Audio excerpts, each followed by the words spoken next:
Bienvenue à Question Directe et bienvenue à ITV. Nous avons comme invité aujourd'hui Amadou Gueye. On ne le présente pas, c'est le président de l'Union nationale des indépendants du Sénégal, UNUS. Amadou Gueye, vous êtes en train de regarder ce qui se passe au Sénégal. Depuis plusieurs années, on lit vos écrits, vous alertez par rapport à la situation politique, économique et sociale du pays. Aujourd'hui, le Sénégal est à la croisée des chemins. Un pays sous tension, on ne sait pas ce qui va se passer les prochains mois. Mais vous avez des idées à proposer aux Sénégalais pour calmer la situation. Vous parlez un peu de pourquoi pas avoir recourir à un service civique national. C'est quoi cette idée? Oui, bonjour Alassane. D'abord, permettez-moi de vous remercier et de témoigner votre engagement pour des questions de développement. Je pense que la première fois que j'ai été invité à cette émission, c'est en 2012. Nous avions déjà parlé d'emploi des jeunes, de vision nationale, de désir d'avenir qu'il fallait développer pour cette jeunesse. Et donc, au bout de, je pense, une dizaine d'années, nous y revoilà, toujours avec la même question qui a éludé aussi bien le président Wade, avant lui le président Abdou Diouf et aujourd'hui le président Macky Sall. C'est pour ça, pour moi, c'est une question très importante, la question de la jeunesse, dont l'emploi est juste un élément.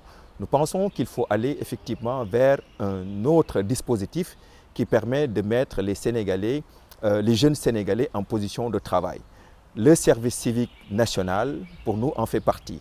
Je dois dire que quand on parle de service civique national ici, le but est d'abord de faire un service militaire obligatoire à tous les jeunes du Sénégal entre l'âge de 18 ans et de 25 ans, mais ensuite de les mettre en position de travail pendant 9 mois sur un méga projet agricole, parce que comme vous le savez, l'agriculture est le poumon, le cœur que nous devons développer, aussi bien pour notre propre souveraineté alimentaire, mais je dis même pour notre sécurité. Parce que, encore une fois, le Sénégal fait partie de ces pays dont le talon d'Achille est sa capacité à produire. Si aujourd'hui nous rentrions dans une guerre, je ne le souhaite pas, ou que nous soyons, sujets à des chocs exogènes très durs comme ce qui s'est passé avec la Covid, notre première faiblesse serait notre capacité à nous nourrir. Donc la question agroalimentaire est une question de sécurité nationale. C'est vrai qu'il y a les questions qu'on évoque dans la sous-région, mais pour moi, le risque le plus important, la question la plus importante, c'est bien la question de la souveraineté alimentaire. Et c'est dans ce sens aussi là, j'ai fait l'articulation avec les services civiques. Parce que notre ambition, notre proposition est de proposer un partenariat aux jeunes du Sénégal pour que dans le cadre de ce service civique, donc un service militaire obligatoire, qu'il soit... Et pourtant, la Constitution sénégalaise prévoit le service civique militaire obligatoire. Absolument. Mais ça ne s'est jamais appliqué. Absolument, c'est déjà dans la loi, je n'ai pas la référence, mais le service militaire existe déjà. Donc on n'aurait pas besoin de passer par un projet législatif pour l'instituer. La question ici, c'est d'abord de voir son opportunité. Est-ce que c'est opportun? Eh bien, nous pensons que c'est opportun. Il y a 300 000 jeunes Sénégalais qui arrivent sur le marché de l'emploi chaque année. C'est vrai, typiquement, ce qui est fait, c'est qu'il y a un certain nombre de projets qui sont mis en place, mais vous conviendrez avec moi, et si vous parlez aux jeunes, il y a peut-être 1% des jeunes qui ont accès à ces projets. Ce qui est important, c'est que lorsqu'un jeune arrive à 18 ans, qu'il soit d'abord mis en position même de travailler ou de devenir entrepreneur. Ça veut dire qu'il faut d'abord le former, lui donner le caractère, la discipline, la rigueur. Et ça, aujourd'hui, c'est l'armée qui peut fournir ce type de formation de manière massive aux jeunes. Vous pouvez former votre enfant dans le cadre d'une famille, mais pour qu'il se retrouve comme un citoyen formé à 18 ans, l'armée est le véhicule idéal. Et ça, certains disent que nous n'avons pas les moyens, mais nous avons fait les calculs.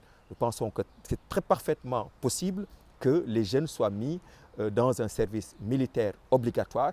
Nous avons déjà une armée nation qui donc n'aurait aucun problème à juguler sa fonction de défense traditionnelle avec cette fonction d'éducation et d'implication dans les projets de développement et de formation des jeunes. Donc de ce point de vue, je ne me fais aucun souci. Où allons-nous trouver les moyens?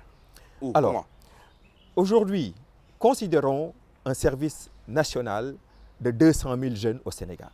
Je dis bien, il y a 300 000, il y a à peu près 100 à 175 000 qui sont à l'université. Donc évidemment, tous les jeunes, tous les 300 000 ne seront pas mis sous les drapeaux du même coup et ce sera progressif. Mais considérons que chaque jeune, parce qu'encore une fois, nous, quand nous parlons du service civique national, on ne rase pas gratis. Ces jeunes vont recevoir une indemnité. Considérons qu'un jeune reçoive même 100 000 francs par mois. Considérons même 2 500 francs par nourriture et ensuite les besoins pour sa santé et son alimentation. On a calculé à peu près que ça coûterait autour de 2 millions par an par jeune. Mais ne vous étonnez pas, ce coût, c'est le coût d'un étudiant. Aujourd'hui, un étudiant coûte à peu près 2 millions. Le budget de l'enseignement supérieur est de 334 milliards. Si vous divisez ce montant sur le nombre d'étudiants, vous avez à peu près 1 900 000. Donc, un étudiant coûte 2 millions. Donc, c'est le même coût qu'il faut considérer pour la formation d'un jeune qui serait mis en position d'activité. Alors, mais la différence ici, c'est que ces jeunes, encore une fois, s'ils sont formés pendant 3 mois, ensuite ils sont mis en position de travail, de production dans le domaine de l'agriculture. Et ça va permettre de générer des revenus extraordinaires. Parce que si vous avez 200 000 jeunes que vous mettez dans les différents métiers administratifs, techniques, logistiques, parce que l'agriculture, l'agro-industrie, ce n'est pas juste la culture de la terre, c'est aussi les métiers comptables, c'est aussi la logistique, c'est aussi le numérique. Donc les jeunes... C'est une chaîne de valeur. Exactement. Donc ils pourront travailler dans tous ces domaines. Donc imaginez un méga projet de 200 000 jeunes encadrés par, on va dire, 10 000 encadreurs, dont certains sont militaires et d'autres des spécialistes dans le domaine de l'agriculture, parce qu'il faut bien comprendre qu'ici, l'enjeu, ce n'est pas juste d'avoir un service militaire civique qui ne génère pas de revenus. Ah non, on veut un dispositif, un moteur de production de richesse qui va non seulement utiliser ces jeunes et les former, mais aussi va les faire travailler et ce faisant, va leur apprendre demain à devenir des entrepreneurs. Je dis bien que si vous faites ça pour 200 000 personnes, c'est 500 milliards par an. Alors, aujourd'hui, les investissements qui sont faits au niveau des jeunes, le président a consenti 450 milliards pour Xëy Ndaw Ñi. Avant ça, l'ADER, c'était 35 milliards. Mais c'est là où nous pensons que nous, il faut une rupture. Parce que les jeunes constituent 76% de la population.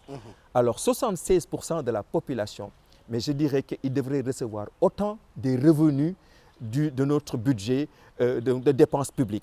Mais même si on considère qu'il y a des dépenses, disons, communes partagées par les jeunes et par les moins jeunes, il faudrait, et c'est un choix de société que je recommande, considérer que les jeunes sont nos partenaires. Ce sont nos enfants, ce sont nos petits frères.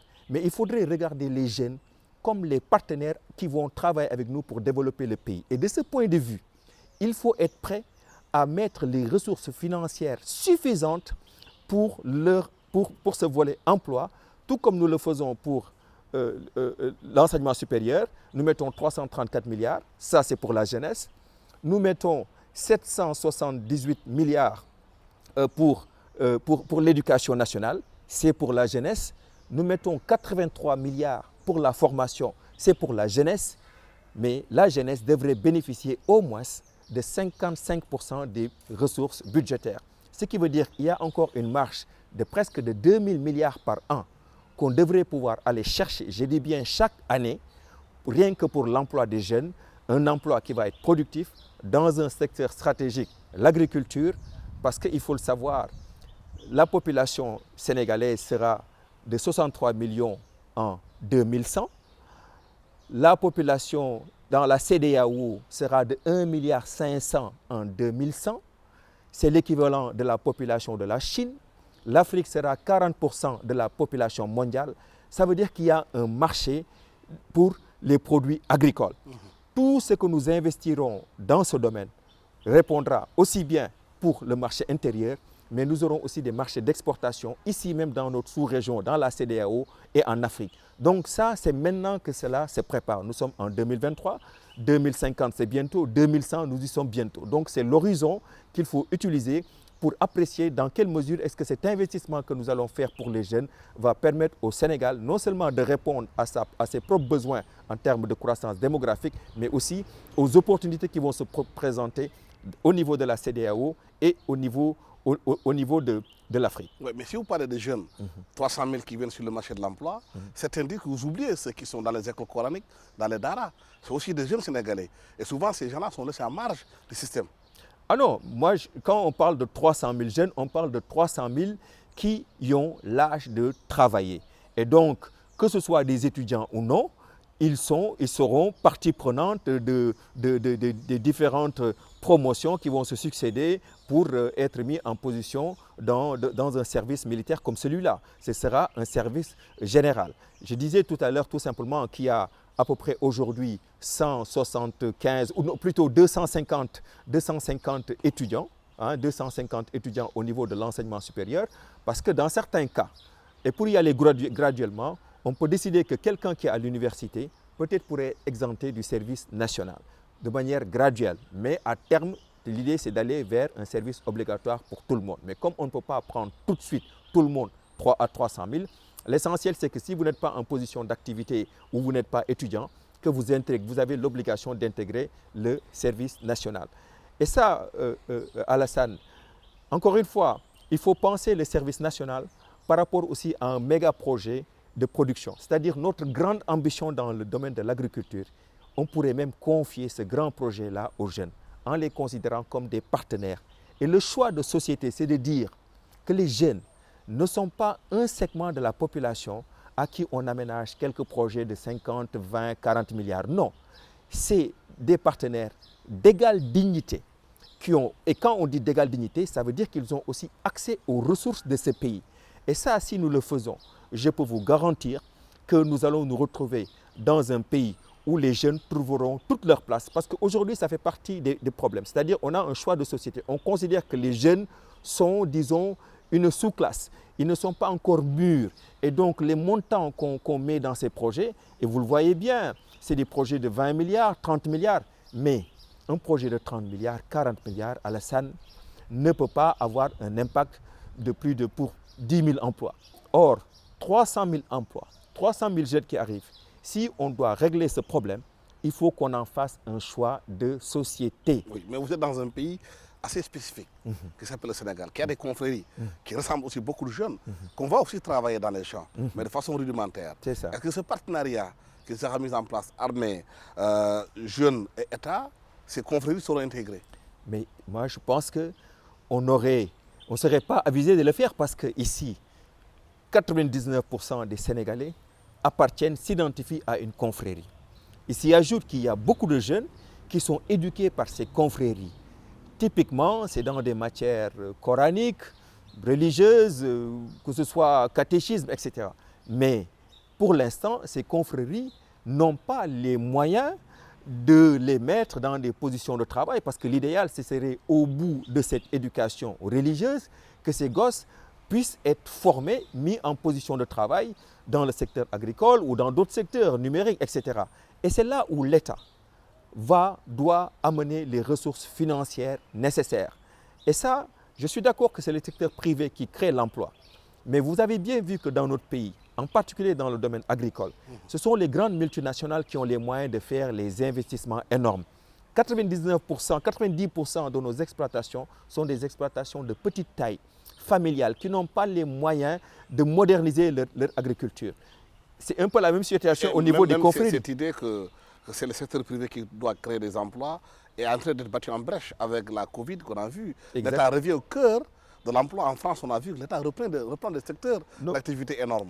Est-ce que l'État du Sénégal ne peut pas mettre en place tous les moyens pour accompagner le secteur privé, non, mais même créer des emplois? Aujourd'hui, c'est une nécessité. C'est-à-dire, d'ailleurs, il ne faut pas qu'on voit une opposition entre l'intervention de l'État dans des secteurs stratégiques comme l'agriculture et l'intervention du secteur privé. Il y a assez de place pour que le secteur privé continue de faire ses investissements et que l'État vienne aussi faire ses investissements. Parce que si le secteur privé, là où l'intervention de l'État est superflue, c'est quand l'intervention du secteur privé suffit à régler les problèmes. Mais on l'a bien vu qu'au bout de 50 ans, que ce soit le secteur privé national et même le secteur privé international, leurs interventions ne sont pas suffisantes pour régler le déficit abyssal qu'on a en matière de production, dans le domaine de la productivité. Et j'ai vu les chiffres sur les projections d'ici 2050-2100, mais c'est dommage qu'on ne peut pas les projeter. Mais vous verrez que la courbe de notre production, mais elle évolue peu, alors que les besoins montrent très rapidement parce qu'il y a un croît démographique très important. Donc ça, encore une fois, c'est maintenant qu'il faut régler ça à travers un méga projet qui va mettre les jeunes au centre de ce projet dans le secteur de l'agriculture. Encore une fois, quand on dit l'agro-industrie, c'est tous les métiers dans le domaine de la logistique, de la transformation, parce que là aussi, on a un problème majeur. Même si nous produisons, nous manquons d'unités de transformation pour aller vers l'industrialisation. Et si vous exportez vos produits, vos matières premières sans les transformer, vous perdez la plus-value et vous perdez aussi un gisement d'emploi. Donc il faut mettre les deux, la production agricole, mais la mise en place d'unités de transformation. Et tous ces éléments-là doivent faire partie de cette idée de service national qui est juste la porte d'entrée en réalité pour former les jeunes et les faire rentrer dans le dispositif. Mais quand ils vont y rentrer, ils vont voir des plateformes modernes. C'est pour ça que le niveau d'investissement est important et il faut le mesurer par rapport à l'importance de la jeunesse dans notre politique, dans notre société. Oui, mais tantôt vous parliez des sociétés internationales qui investissent au Sénégal, qui sont venues. On a vu dans la fabrication des routes, des autoroutes, des sociétés étrangères travailler. Et pourtant, beaucoup disent que le Sénégal a un génie militaire qui peut faire des routes et des ponts. Pourquoi l'État n'investit pas autant de milliards dans l'armée pour que l'armée prenne en charge les ponts, les routes et les autoroutes? Il y a des ingénieurs dans l'armée sénégalaise qui savent mieux faire les routes que c'est l'armée qui vient de l'extérieur. Mais exactement, encore une fois, ça va dans le sens de notre proposition. Parce que si nous faisons intervenir l'armée dans ce domaine, c'est que justement, en partenariat, parce qu'on suppose que l'armée, on pense, nous sommes convaincus que l'armée peut jouer ce rôle d'encadrement en y apportant aussi son expertise. Parce que si on parle du développement agro-industriel, il y a des problématiques d'aménagement, il y a des problématiques de construction de pistes rurales. Donc, l'idée, c'est que l'armée ait une division civique pour la formation, une division d'exploitation agricole pour être en mesure de superviser des unités, des plateformes agricoles, mais qu'ils aient aussi une unité de génie agronome et de services logistiques qui permet de fournir un certain nombre de services. Par exemple, construire des plateformes de stockage, parce que vous savez que ça fait partie des grands problèmes de nos produits agricoles. Souvent, il n'y a pas de plateforme de stockage et de conservation qui font que lorsque le prix n'est pas optimal pour les producteurs, ils perdent une grande partie de leur production. C'est autant de métiers, c'est autant de compétences qui aujourd'hui peuvent être réalisées par l'armée en collaboration avec des experts qui ne sont pas militaires, mais il y aurait ici l'encadrement, la responsabilité de l'armée, parce que le but est que tout ce projet soit réalisé de manière structurée, massive, mais aussi très organisée. Et ça, aujourd'hui, c'est l'armée qui peut fournir cet encadrement-là et garantir un fonctionnement selon des règles. Et un jeune rentré dans ce dispositif, nous pensons que ça va lui permettre d'acquérir les compétences. Et au sortir d'ailleurs d'un tel dispositif, mais un jeune pourrait recevoir, en tout cas moi, c'est mon idée, il pourrait recevoir un titre foncier. Là aussi, je dis que si les jeunes sont 76% de la population, mais je dis aussi que 76% des ressources foncières doivent revenir aux jeunes. Il faut qu'on arrête de considérer qu'il y a peut-être 20% de la population adulte qui doivent, disons, bénéficier des privilèges. Dans une société démocratique, vraiment démocratique, il ne faut pas juste que ce soit les jeunes soient à la marge, c'est des citoyens à part entière, donc ils doivent accéder à ces ressources. Mais est-ce que cette réforme doit accompagner de refonte de l'éducation nationale au Sénégal? La façon dont on forme les jeunes, la plupart d'entre eux deviennent des littéraires.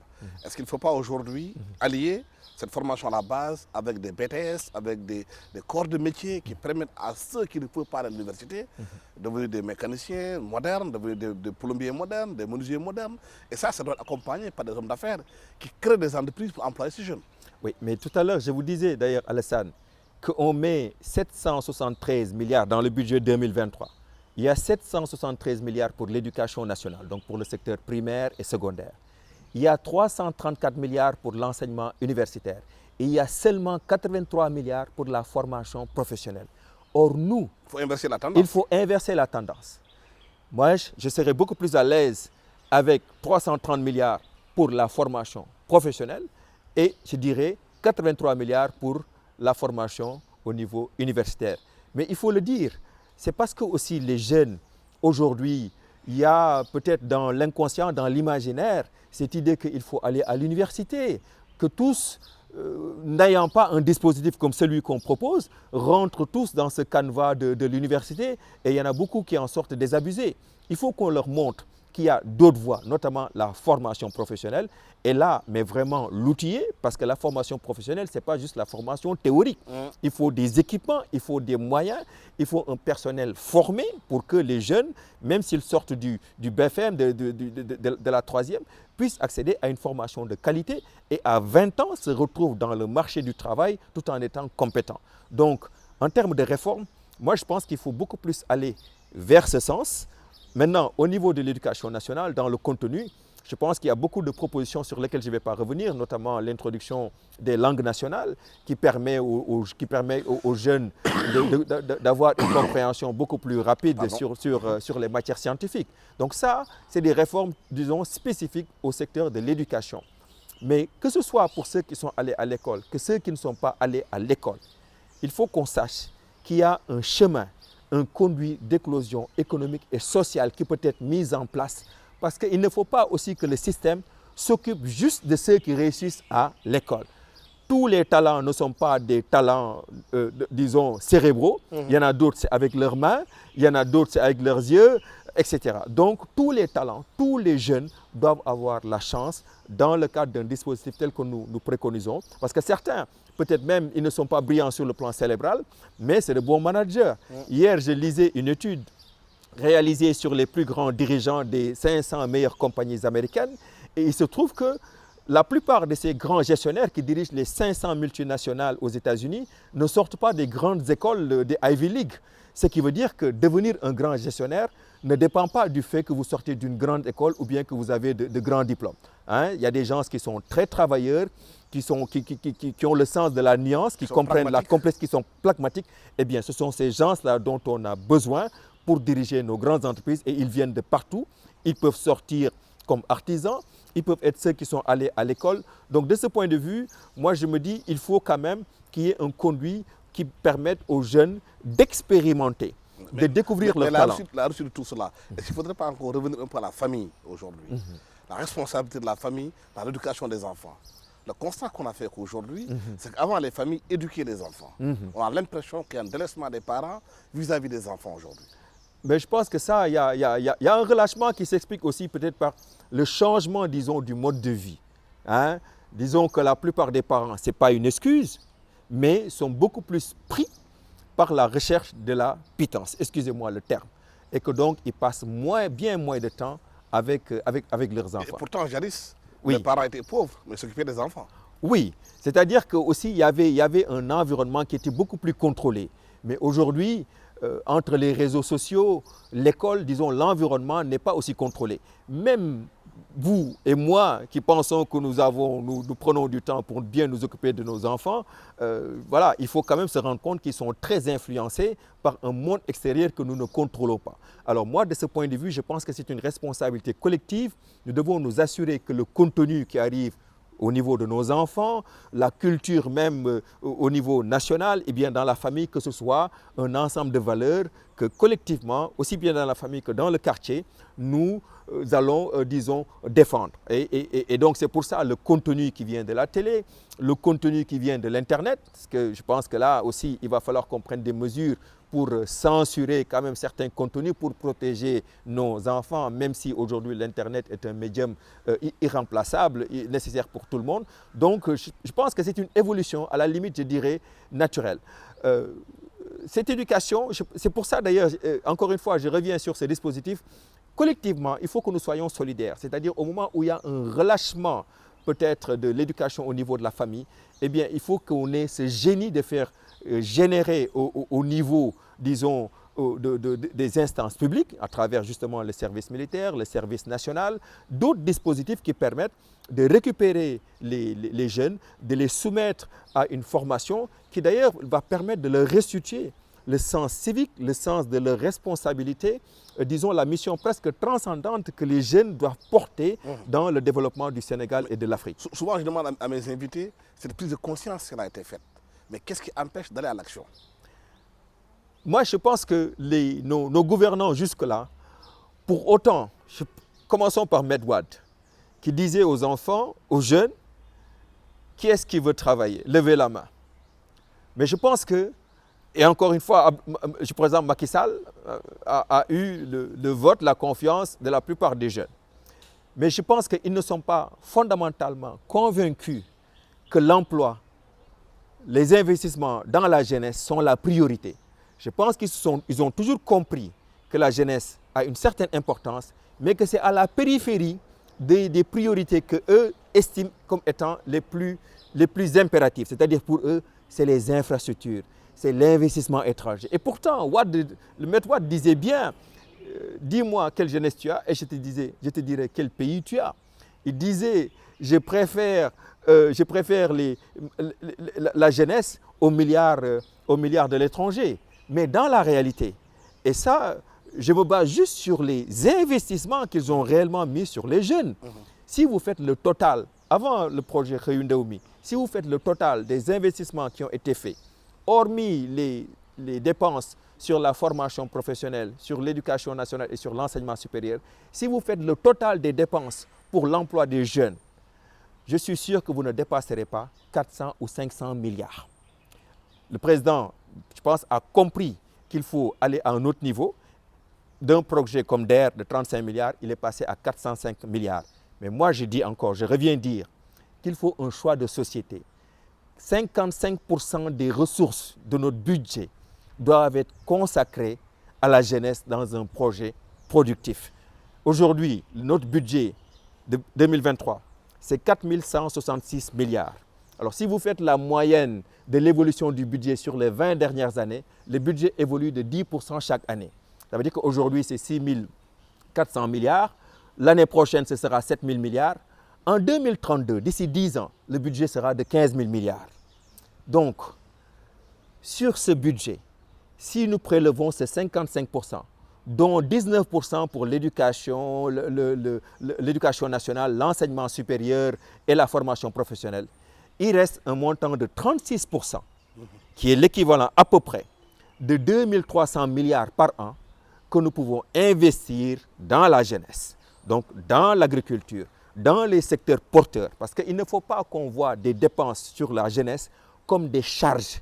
Il faut qu'on les voit comme des investissements qui vont générer des revenus. C'est-à-dire si nous disons que nous investissons 2 000 milliards par an dans le service national, avec les jeunes qui sont mis en position de travail dans des plateformes agricoles, avec des équipements modernes, avec des unités de transformation, nous disons que le produit de cet investissement va nous générer des revenus qui sont beaucoup plus importants que ce qu'on a investi. Donc c'est un projet d'investissement, c'est un projet productif qui va être important pour le développement de l'économie et la création d'emplois. Amadou Gueye, merci d'avoir été venu sur ce plateau d'ITV à Question Directe. Je rappelle que vous êtes le président de l'UNUS, l'Union nationale des indépendants du Sénégal. Que nous parlions avec vous d'une question cruciale.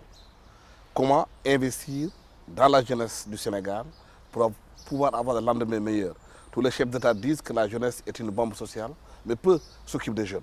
Les jeunes sont aujourd'hui des gens qui doivent être considérés comme des partenaires, pas comme juste une sous-classe. Merci à toute l'équipe technique qui m'a accompagné pour la réalisation de cette émission. Merci, au revoir.